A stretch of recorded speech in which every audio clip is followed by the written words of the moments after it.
মাননীয় স্পিকার, মাননীয় মন্ত্রীর ভাষ্য অনুযায়ী আমাদের বাড়ি ঘরে এখন আর কোনো গ্যাসের সংযোগ দেওয়া হবে না, বা যেই সংযোগগুলো আছে সেখানেও কিন্তু মাননীয় মন্ত্রী গ্যাস পাওয়া যায় না।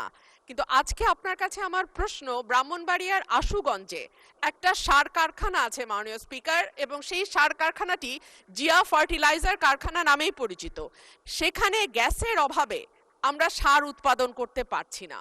মাননীয় মন্ত্রীকে দয়া করে বলবেন যে এই সার কারখানায় উনি গ্যাস সংযোগ বা গ্যাস সাপ্লাই দিতে পারবেন, সংযোগ আছে, সাপ্লাই দিতে পারবেন কিনা। ধন্যবাদ। মাননীয় মন্ত্রী। মাননীয় স্পিকার, মাননীয় সদস্য যে প্রশ্ন করেছেন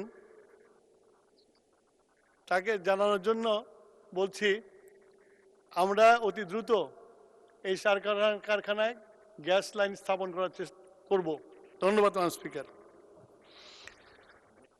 পরবর্তী প্রশ্ন, তারকা চিহ্নিত প্রশ্ন 174, জনাব সরওয়ার জামাল নিজাম, চট্টগ্রাম 13। মাননীয় স্পিকার, আপনাকে